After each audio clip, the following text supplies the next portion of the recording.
구원의 파도치는 영광 네 번째 시간입니다. 창세기 1장 1절 창조하시니라 라는 제목으로 함께 살펴보도록 하겠습니다. 창세기 1장 1절 말씀입니다. 모두 찾으셨으면 함께 봉독하도록 하겠습니다. 시작! 태초에 하나님이 천지를 창조하시니라.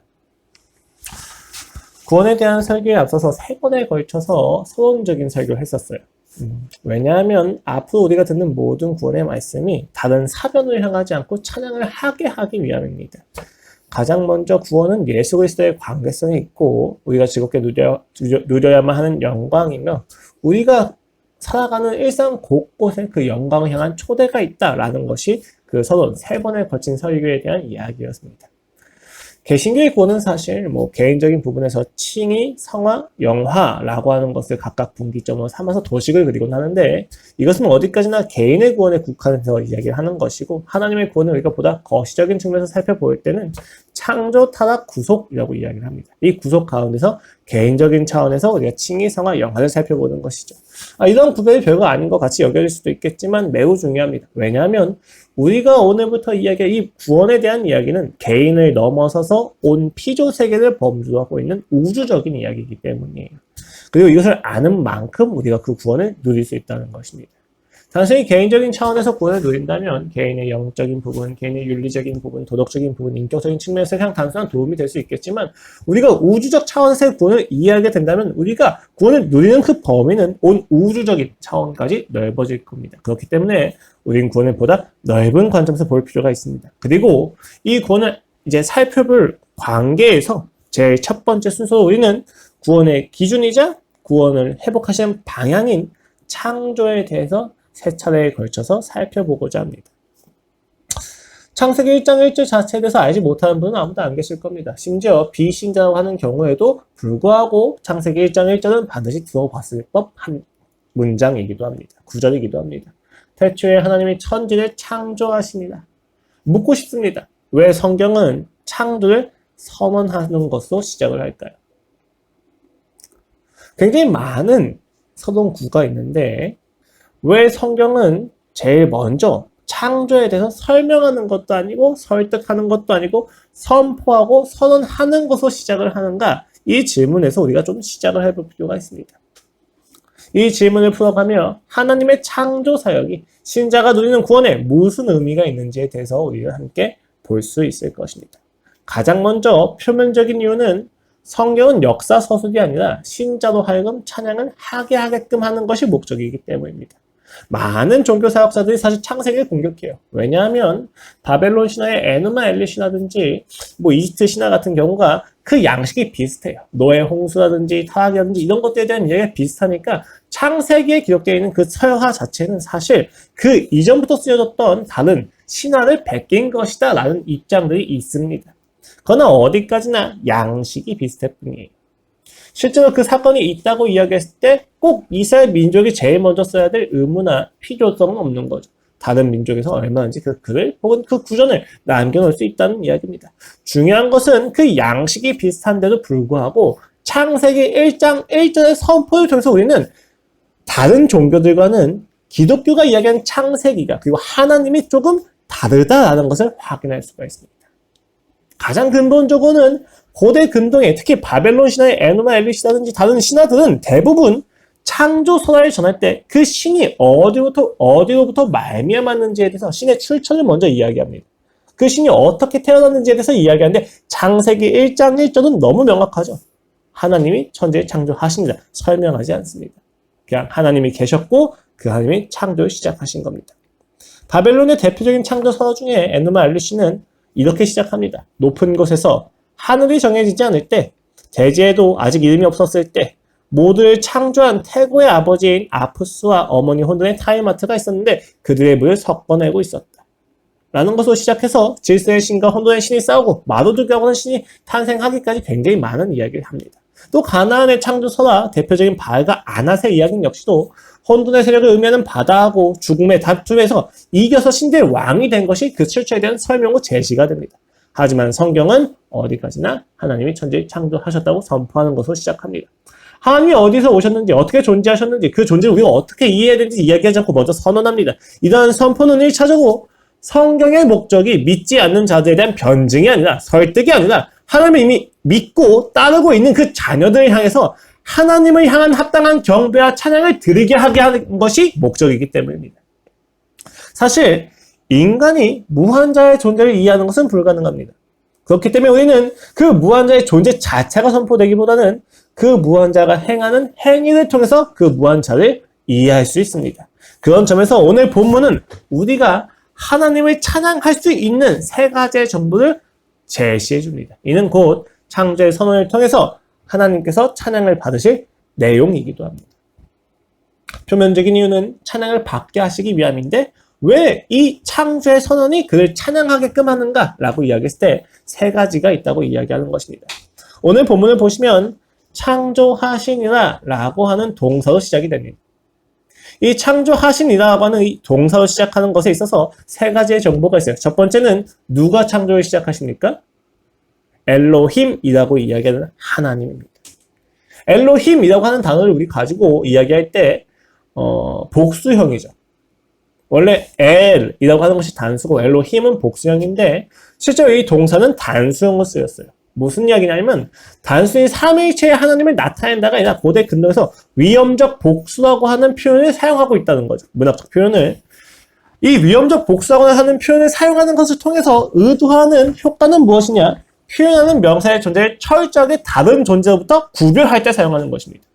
그러니까 엘로힘이라고 하는 단어를 사용했었을 때 그들이 받는 인상은 우리가 생각하는 다른 신들과는 전혀 별개의 존재, 다른 존재이신 하나님, 어떤 누구도 범접할 수 없는 존재이신 하나님에 대한 이야기를 하는 거예요.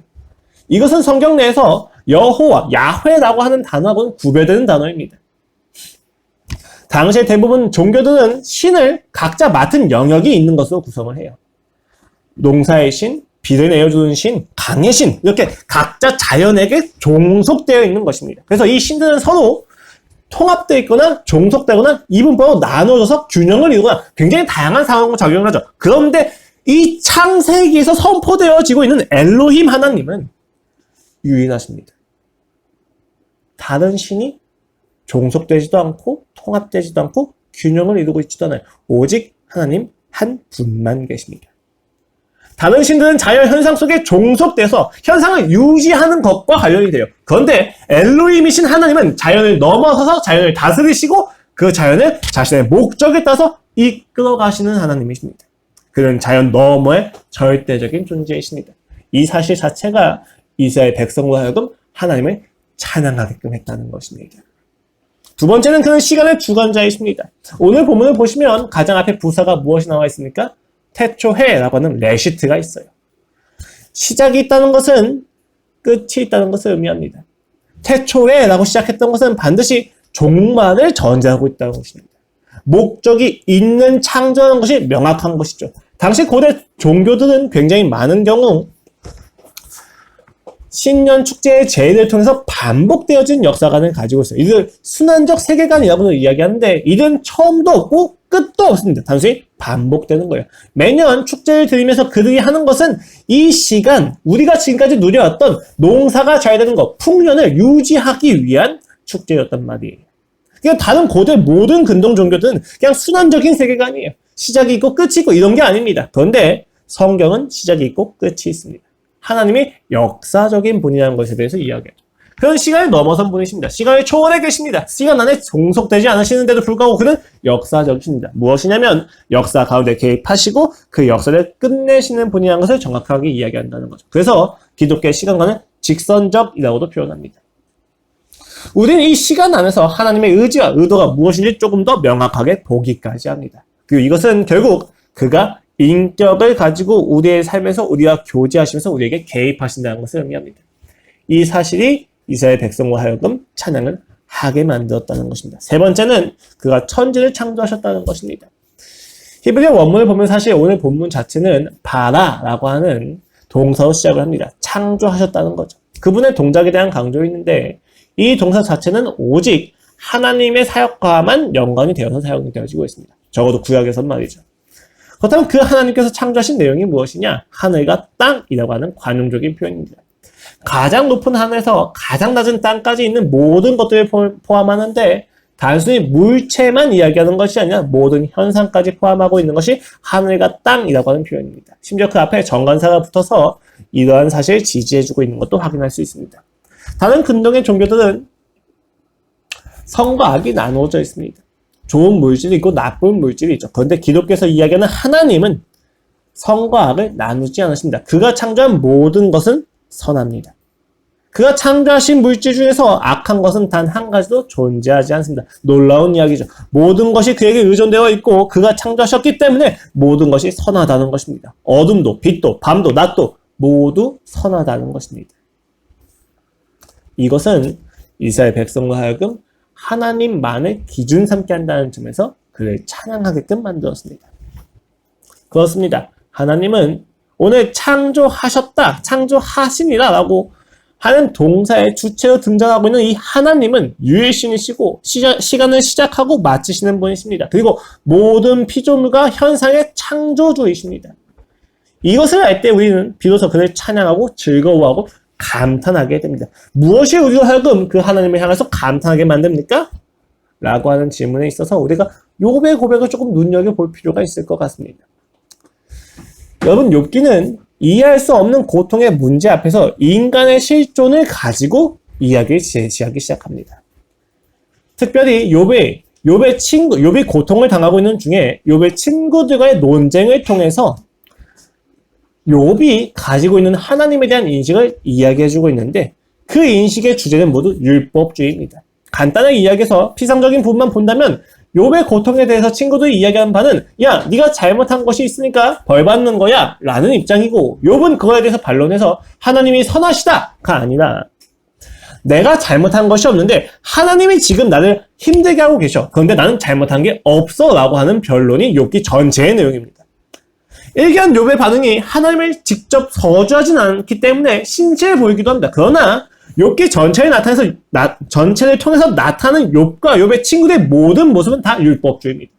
잘못한 게 있으면 벌을 받고 잘한 게 있으면 상을 받는다는 것입니다. 그렇기 때문에 지금 이 모든 이야기는 인과응보에 가두어진 생각과 논쟁들입니다.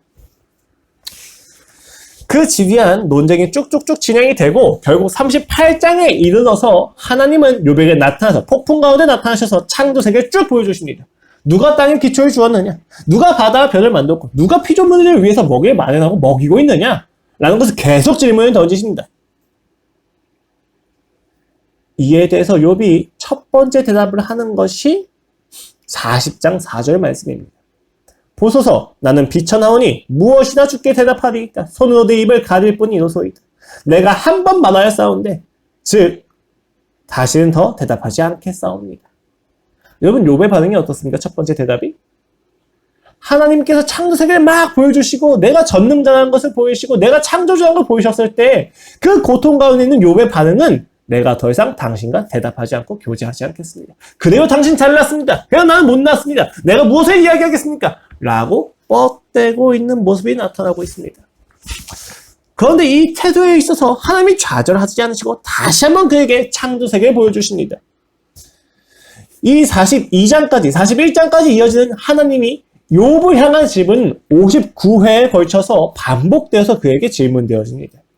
그리고 그 모든 질문이 끝나고 나서 욥은 조금 다른 대답을 하기 시작합니다. 첫 번째 대답과는 대조되는 대답이죠. 42장입니다. 욥이 여호와께 대답하여 이르되 주께서는 못하실 일이 없사오며 무슨 계획이든지 못 이루실 것이 없는 줄 아오니 무지한 말로 이치를 가리는 자가 누구니까? 나는 깨닫지도 못할 일을 말하였고 스스로 알 수도 없고 헤아리기도 어려운 일을 말하였나이다. 내가 말하겠사오니 주는 들으시고 내가 주께 묻겠사오니 주여 내게 알게 하옵소서. 내가 주께 대하여 귀로 듣기만 하였사오나 이제는 눈으로 주를 배웠나이다. 그러면 내가 스스로 거두어드리고 티끌과 제 가운데서 회개하나이다. 고통 중에서 율법주의를 유지하고 있던 욥이 창조 세계를 보고 한 고백은 놀라웠습니다. 5절에서 내가 주께 대하여 귀로 듣기만 하였사오나 라고 하는 이 이야기는 지금까지 욥이 하나님을 들은 이야기, 구전의 이야기, 교육된 이야기로만 이해하고 있었다는 것입니다. 그는 율법의 조문을 가지고만 하나님을 이해하고 있었습니다. 그러나 이제는 눈으로 주를 배웠나이다 라고 하는 표현은 이제 그가 하나님의 존재를 경험했다는 사실입니다. 이 내용의 핵심은 하나님의 존재는 끝없고 나의 존재는 그것을 막았을 뿐이다. 나는 하찮다 라고 이야기하는 것을 넘어섭니다. 왜냐하면 여러분, 하나님의 존재가 끝없고 나의 존재는 하찮다라고 하는 이야기는 사실 첫 번째로 욥이 한 대답밖에 끌어내지 못하지 않겠습니까? 그래요, 하나님 당신 잘났습니다. 당신 모든 것을 아시죠? 그래요, 나는 되게 강팍합니다. 그래요, 난 무지합니다. 그래서 내가 당신에게 무엇을 이야기하겠습니까? 라는 대답을 이끌어낼 수밖에 없는데 두 번째 대답은 달랐다는 거예요. 왜 그렇습니까? 두 번째 대답에 담겨져 있는 욥의 고백은 그가 창조주이시며 창조주이신 하나님께서는 단순히 어떤 법칙을 가지고 피조물을 대하시는 것이 아니라 인격을 가지고 계시기 때문에 우리를 향한 목적이 있다는 것에 대해서 고백을 하는 것이기 때문입니다. 첫 번째 창조세계가 보였을 때 욥은 그래요, 당신 잘났어요 해서 끝났습니다. 그러나 두 번째 창조세계를 끝까지 보여주시는 것을 보여주면서 자신의 거절도 의연하게 끝까지 좌절하지 않으시고 자신에게 질문을 던지시면서 다가오시는 하나님을 보면서 욥이 깨달아보는 이 모든 창조세계의 그 창조주가 나를 향하여 목적을 가지고 다가오고 개입하시는구나. 이 사실을 깨달았다는 것입니다. 내가 당한 이 모든 고통이 의미가 없고 향방이 없고 나의 어떤 잘못 때문에 이루어진 것이 아니라 하나님이 무엇이기에 내게 필요하시기 때문에 이 고통을 통해서 내게 말씀하고자 하시는 것이 있었기 때문에 지금까지 내가 법칙으로만 이해했던 그 하나님을 이제는 인격자로서 알아야 되기 때문에 내게 다가오시고 개입하신 것이구나 라는 사실을 깨달았다는 것입니다. 이것이 바로 창조를 바라보면서 우리가 감격하고 즐거워하며 찬양해야만 하는 내용입니다. 그는 유일신이십니다. 어떤 무엇도 그보다 높지 않으십니다. 그는 시간을 시작하셨고 마치실 것입니다. 그리고 그는 시작하신 그 모든 일을 선하게 이루셨습니다. 그를 떠나는 것 외에는 악은 있을 수가 없다는 것이었습니다. 여기서 우리는 우리가 당하는 모든 악의 결과와 죄의 결과들 속에서 하나님이 허락을 하셨고 그 하나님께서 우리를 이끌어 가시는 창조주라는 것을 다시 한번 확인하게 됩니다. 그렇습니다. 우리의 모든 기준은 하나님에게 있습니다. 창조주 하나님에게 있습니다. 그것이 창조가 의미하는 핵심입니다.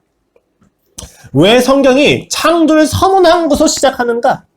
우리는 그 창조주 하나님을 찬양해야만 하기 때문입니다. 어떻게 그 창조주 하나님을 찬양할 수 있는가? 우리가 가지는 모든 기준이 오직 유일하신 하나님에게 의존하고 있기 때문입니다. 이것이 우리로 하여금 하나님을 찬양하게 만듭니다.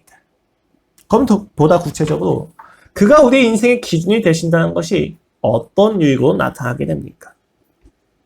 사실 하나님의 모든 것의 기준이 되신다는 사실은 많은 사람들에게 독재적으로 느껴집니다.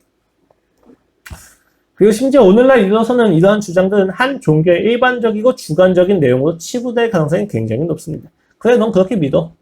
난 나의 믿음대로 살아갈게. 라는 것이죠. 이들은 종교를 믿지 않는 것이 보다 합리적인 것처럼 의스되고는 합니다.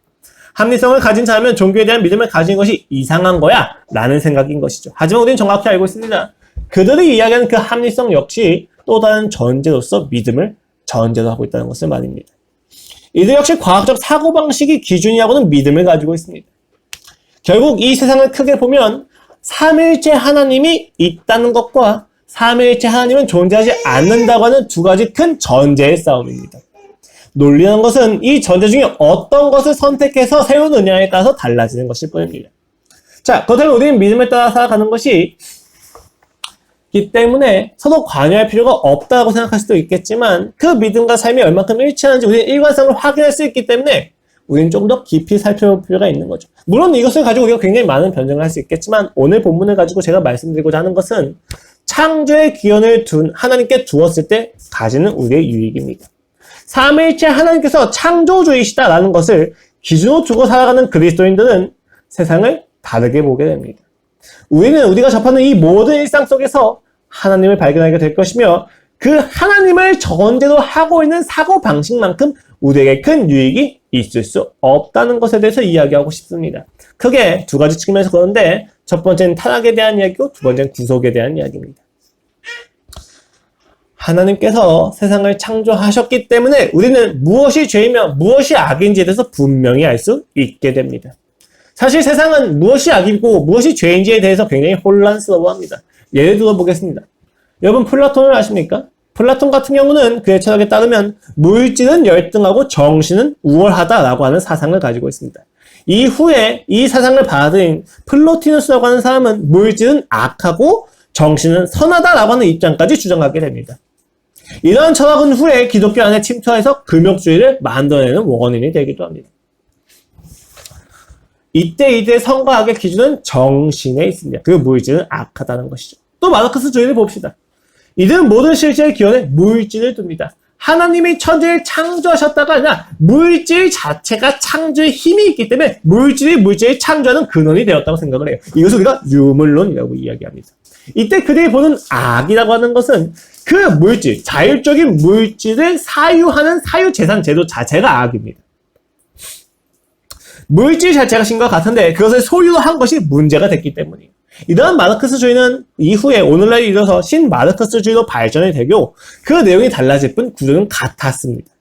그래서 예를 들면 마르크스는 가진 자와 가지지 못한 자의 프레임을 가지고 있어요. 오늘날 우리가 이야기하는 PC주의, 페미니즘, 성소수자 운동은 모두 가진 자와 가지지 못한 자의 프레임을 가지고 다루고 있습니다. 여러분 오늘날 페미니스트를 보면은 그들이 가지고 있는 급진적인 모든 사상의 이야기들은 남성은 기득권이고 여성은 피해자라는 것입니다. 자신을 압제하고 있는 소수, 약자, 사회적 약자를 보호하는 것이 오늘날의 굉장히 주요한 신마르크스주의의 어떤 사상의 계보이라는 것을 우리가 알 필요가 있죠. 이때 이들의 선과 악의 기준은 인간의 마음이 과연 도덕적이냐 도덕적이지 않느냐가 아니라 압제를 하느냐 하지 않느냐에 있습니다. 지금 플라톤과 마르크스를 이야기 드렸는데 이들의 공통점이 무엇입니까? 모두 창조물 자체, 피조물 자체를 악의 기준으로 삼는다는 거예요. 선과 악의 경계선은 어디에 긋습니까? 피조물을 기준으로 긋습니다. 그렇기 때문에 이들의 기준은 굉장히 난잡하고 많은 것을 배제하게 만들 정도로 편협합니다. 왜냐하면 그들이 기준 삼고 있는 물질 자체, 피조세계 자체는 그 선과 악을 모두 포괄할 수 있을 만큼의 총체성이 없기 때문입니다. 그러나 그리스도인의 기준은 명확합니다. 우리는 선과 악의 기준을 창조물, 즉 피조물에게 긋지 않고 우리의 마음에 긋습니다. 선과 악의 경계선은 우리의 마음속에 있습니다. 우리의 선택에 있습니다. 우리가 하나님을 향하느냐, 하나님을 향하지 않느냐가 중요합니다. 이것이 매우 중요한 문제예요. 이것을 우리가 도덕적인 문제라고도 이야기를 하는데 세상은 이것을 다루지 않습니다. 세상에겐 도덕의 문제는 타락과 관련짓지 않습니다. 여러분 마르크스주의 보십시오. 결국 마르크스가 이야기하는 대안은 구조를 바꾸자는 거예요.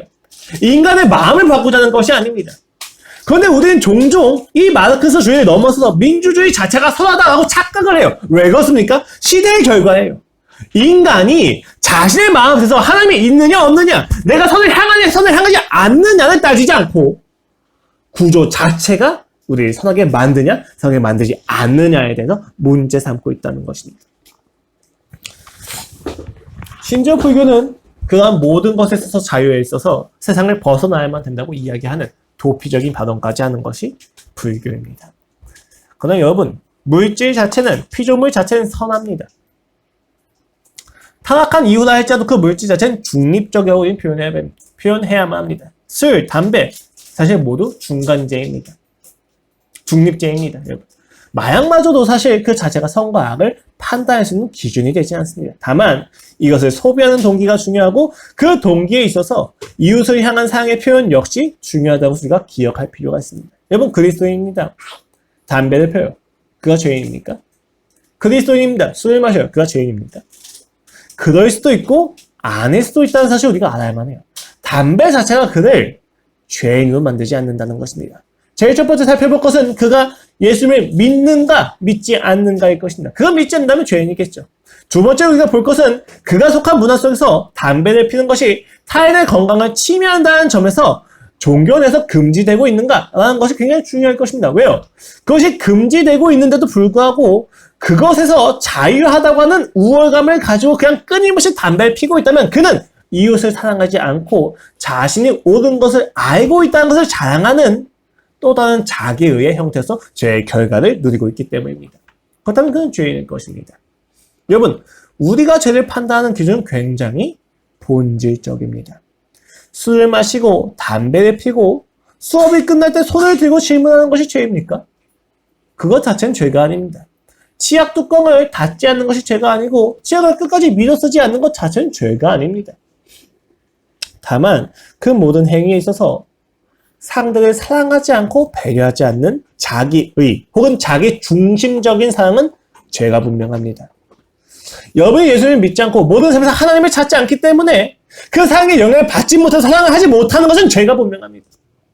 물론 죄로 타락하고 오염된 이 세상 속에서 가끔 어떤 행위 자체가 그 동기를 반영하기 때문에 죄를 의미하는 경우도 있지만 여러분 기억할 것은 그 자체가 그 사람을 부정하다고 판단할 수는 있는 기준이 되지는 않습니다. 어디까지나 죄의 열매에 불과하기 때문입니다. 여기서 우리는 자유함을 경험합니다. 그리스도인은 세상과 전혀 다른 자유함을 경험하게 됩니다. 여러분 가끔 이런 경우가 있어요. 부부가 있는데 한 여자가 남편에게 묻습니다. 여보 오늘 화가 좀 났어? 남편이 이야기합니다. 아니 나 전혀 화가 안 났는데? 여보 좀 화가 난 것 같은데? 아니 나 진짜 화가 안 났다니까? 내가 화가 나지 않은 이유를 첫 번째, 두 번째, 세 번째에 걸쳐서 설명을 해줄게. 첫 번째는 이거고 두 번째는 이거, 세 번째는 새 거야. 화 났네 여보. 나 화 안 났다니까? 라고 남편이 화를 내기 시작합니다. 되게 웃긴 이야기죠. 여러분 여기서 가장 큰 문제가 무엇입니까? 아내가 남편에게 확실하지 않은 것을 가지고 그 말투와 언행과 태도만 가지고 그 남편의 존재를 결정지었다는 겁니다. 단순히 어조가 낮거나 표정이 굳었다는 사실 자체가 그 사람이 화났다는 것을 설명하는 모든 기준이 되진 않아요. 그런데 여인은 그것만 가지고 화가 났다고 결정을 짓습니다. 여러분 우리는 굉장히 많은 경우 누군가의 행위의 어떤 부분을 가지고 그 사람의 존재를 결정합니다. 조금 무심하네? 이 사람이 날 싫어하나 보다. 이 사람이 무표정이네? 나랑 있는 게 싫은가 보다. 우리는 굉장히 부분을 가지고 그 사람 자체를 결정합니다. 그런 부분이 분명 있을 수 있죠. 그렇기 때문에 물어보면 되는 거고 대화하면 되는데 우리는 그것을 가지고 그를 결정하고 그를 대하기를 판단해버립니다. 어리석인 것이죠. 죄를 규정함에 있어서 철저히 자의적인 기준을 가지고 자의적인 기준을 가지고 볼 뿐이라는 것이죠. 어느새 이것은 자신이 곧 종교가 된 자들의 착각과 같다는 것을 이해할 수 있습니다.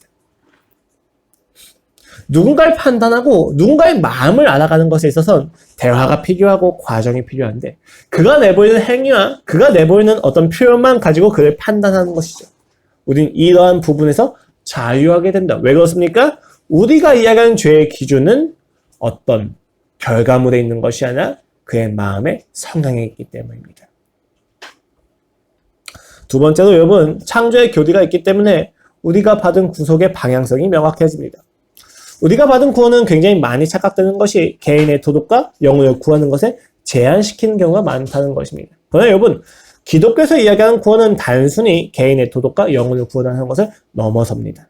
그렇지 않다면 로마서 8장에서 이와 같이 이야기할 이유가 없을 것입니다. 21절 이하입니다. 그 바라는 것은 피조물로 썩어짐의 종로를 타는 데서 해방되어 하나님의 자녀들의 영광의 자유에 이르는 것입니다. 그리스도인의 구원은 모든 피조물을 구속하시는 하나님의 구원 사역에 참여하는 첫 걸음입니다. 우리의 구원은 명확한 목적이 있습니다. 그리고 그 명확한 목적은 총체적이라는 것이 중요합니다. 그리스도의 구원 외에는 총체적이지 않고 부분적인 구원을 파편적으로만 이야기합니다. 앞서 이야기했던 플라톤 같은 경우는 물질이 악하다고 이야기했기 때문에 여러분 그가 이야기한 구원은 물질을 벗어나는 것입니다. 현상계를 떠나서 이데아의 세계로 나아가는 것이 플라톤이 이야기하는 구원입니다. 아까 말씀드렸던 마르크스주의는 어떻습니까? 사유재산을 폐지하고 공산주의 사회로 돌아가는 것, 어느 누구도 소유물, 어떤 물질을 소유하지 않는 사회로 돌아가는 것이 구원입니다. 중요한 것은 이들이 이야기하는 어떤 구원에도 사람의 마음을 다루는 것은 없다는 것입니다. 웃긴 이야기죠. 여러분 공산주의 사회가 왜 실패합니까? 구조를 변하는 것에는 중심을 두었지만 그 구조를 이룬 개인의 마음과 도덕성과 신앙에 대해서 다루지 않았기 때문이에요. 그 결과가 무엇입니까? 일당 체제나 독재 체제입니다. 결국 이들이 이야기하는 구조적 변화는 누군가가 신이 되어야만 하는 내용들을 포함하고 있다는 것입니다. 만약에 여러분이 경제적 자유를 구원을 여긴다면 그것은 단순히 배금주의의 결과일 것입니다. 그 이 배금주의의 구원에는 인격적인 관계성은 하나도 반영되지 않습니다. 돈 자체가 구원이 되기 때문입니다. 그러나 그리스도인의 구원은 총체적입니다. 그 영혼과 육체 모두 구원을 받으며 우리가 살아가는 이 문화 역시도 구원의 대상이 됩니다. 모두 하나님의 창조를 입은 결과물이기 때문입니다. 그가 창조하신 모든 것은 반드시 모두 회복되어야만 합니다. 여러분이 직장에 가셔서 단순히 조찬 기도를 한다거나 보다 도덕적이고 인격적인 삶을 살아간다는 것을 가지고 그리스도인이 최선을 다했다고 이야기할 수 없습니다. 그것은 매우 중요한 이야기지만 우린 그리스도인으로서 시스템 자체를 바꿀 책임 역시도 있습니다. 여러분 생각해 보십시오. 여러분이 아무리 성실하고 인격적으로 인정을 받는다 할지라도 여러분이 속한 집단이 식민 지배를 위해서 파견되어진 일본 군인의 집단이라면 여러분의 성실함과 인격은 죄를 향할 뿐입니다. 우리가 어디에 속했는지가 굉장히 중요합니다. 그리고 우리가 속한 이 집단에 내가 그리스도에서 어떤 영향력을 끼치는지는 더 중요합니다. 그리고 그리스도에서 그런 파견 자체를 금지하고 반대하는 것까지 우리 나아가야만 한다는 것입니다. 우리가 이야기하는 구원은 그렇습니다. 이 땅의 시스템 체계와 구조 자체를 바꾸는 것까지 필요합니다. 그러나 이 모든 것을 향하고 있는 구원에는 시작은 반드시 개인적인 구원이 있을 것입니다. 총체적이기 때문입니다. 집단만 바꾸는 것이 구원도 아니고 개인만 바꾸는 것이 구원이 아닙니다. 그가 창조하신 모든 것을 바꾸는 총체적인 구원만이 그리스도인이 이야기하는 구원입니다. 하나님의 창조 선언이 가져다 주는 그리스도인의 유익이 이 두 가지에 있어요. 우린 무엇이 죄인지 정확히 합니다. 그리고 우린 무엇을 위한 구원인지 정확히 합니다. 우리가 무엇으로부터 구원을 받았고 무엇을 위한 구원인지에 대해서 우리는 정확히 이해할 수 있습니다. 만약에 창조가 아니라면 우리는 이 땅에 있는 피조물 중에 하나를 붙잡고 그것을 우상 숭배할 수밖에 없었을 것입니다. 그 우상 숭배는 우리를 끊임없이 편협하게 만들 것입니다. 무엇이 죄인지에 대해서 우리는 편협하게 이해하는 것입니다. 스타벅스를 간 것 자체가 죄가 됩니다. 담배 피는 것 자체가 죄가 되어버립니다. 상대가 나를 향해서 찍는 것 자체가 죄가 되어버립니다. 우리가 창조가 없다면 우리의 죄에 대한 기준은 편협해질 것이며 우리가 살아가는 인생의 모든 가치 역시도 편협해질 것입니다. 나 혼자 잘 살면 그만이지. 구조 자체를 바꾸면 다인 거지. 라는 편협한 생각에 빠질 수밖에 없습니다. 그러나 그리스도인의 창조는, 하나님의 창조는 우리의 모든 죄가 하나님을 향하지 않는지에 대한 본질적인 부분을 다루고 우리의 모든 구원의 목적이 하나님이 창조하신 모든 피조물을 대상으로 한다는 것을 명확하게 알려줍니다. 즉 무엇으로부터 구원을 받았으면 무엇을 위하여 구원을 받았는지 명확하게 이야기한다는 것입니다.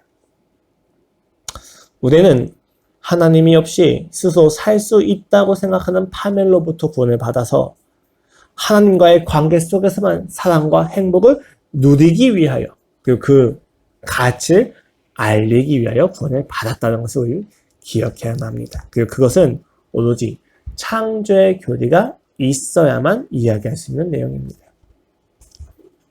많은 사람들이 왜곡된 이분법 속에서 살아갑니다. 성과 속, 즉 거룩한 것과 세속적인 것을 구별합니다.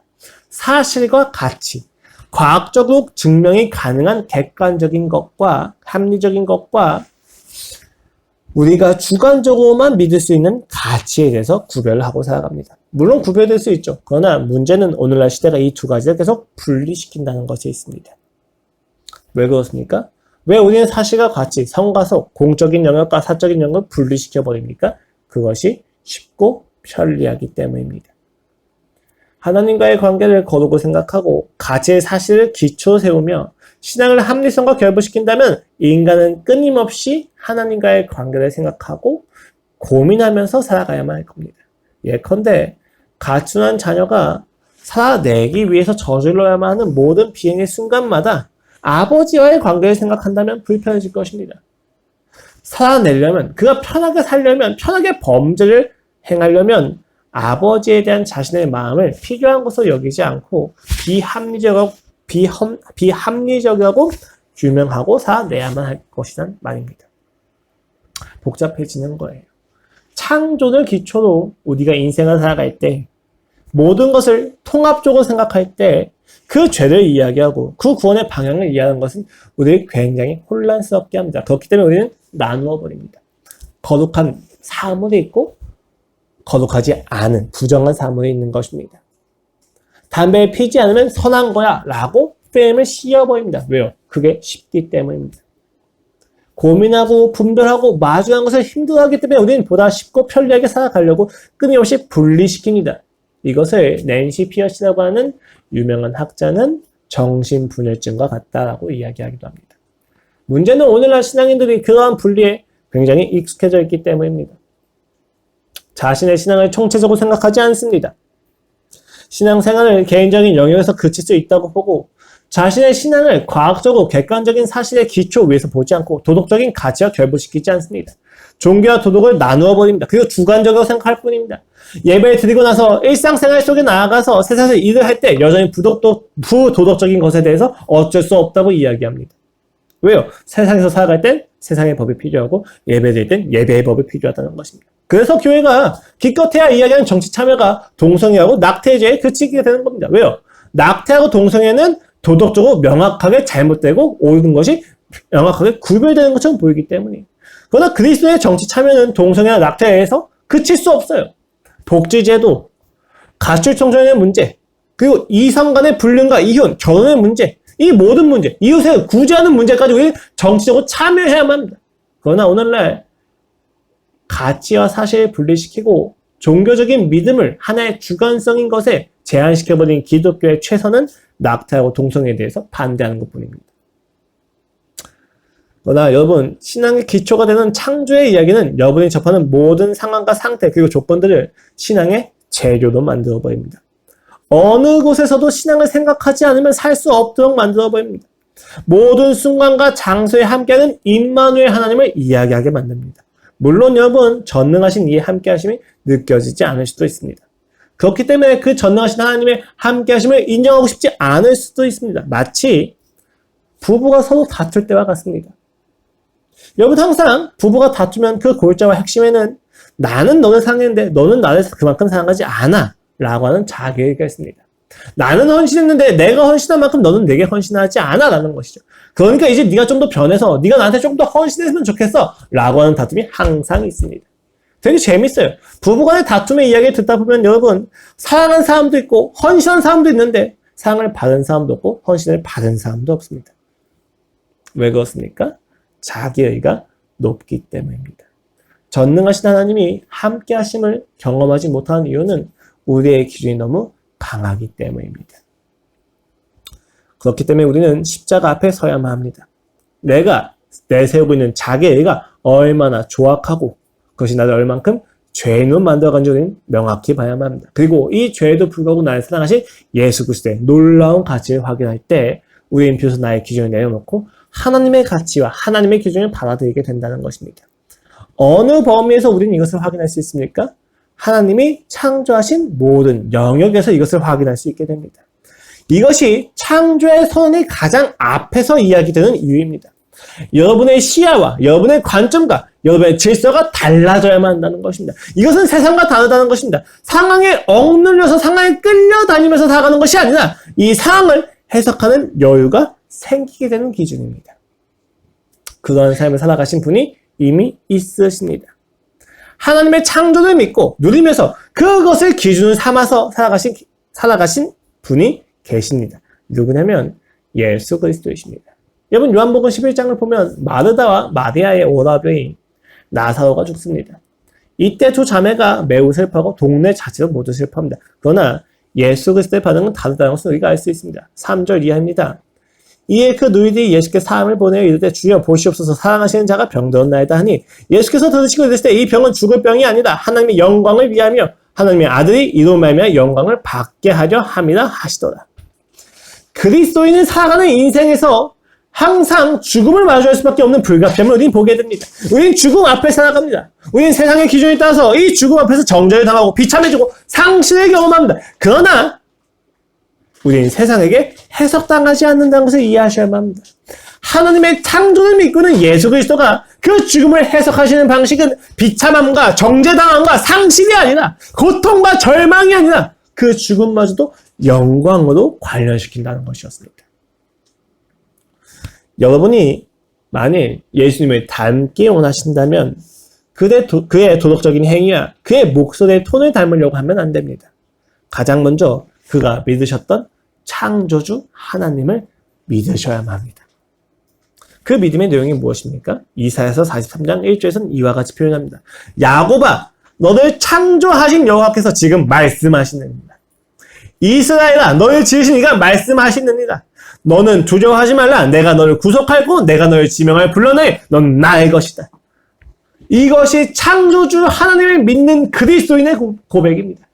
창조 때의 말씀으로 이루셨던 하나님께서 그 창조하셨던 말씀으로 오늘 내게 말씀하십니다. 너는 나의 것이다. 너는 나의 소유다. 네가 나를 소유하는 것이 아니고 내가 너를 소유하는 것이다. 우린 여기서 자유함을 경험합니다. 우린 여기서 이 땅에 있는 모든 상황과 모든 프레셔와 모든 절망을 해석하시는 기준을 얻게 됩니다. 왜 그렇습니까? 이 땅을 창조하시고 이 모든 고통과 상실을 허락하신 하나님이 나를 소유하고 계신 아버지이기 때문입니다. 오늘 여러분의 삶에 고통이 있습니까? 오늘 여러분의 삶에 이해되지 않는 상실과 아픔이 있습니까? 세상의 기준에 해석당하지 마십시오. 아픔과 절망과 상실과 고통으로부터 무릎을 다시 펴고 일어나십시오. 그리고 창조주 하나님의 말씀을 들으십시오. 그는 말씀하실 것입니다. 너는 나의 것이다. 이 고통도 너를 소유하지 못한다. 이 절망도 너를 좌지우지 못한다. 이 상실의 아픔도 너를 결코 절망과 실패로 결정지을 수 없다. 왜냐하면 이 땅을 창조한 내가 너의 하나님이고 너의 아버지이기 때문이다. 라고 하나님이 말씀하시기 때문입니다.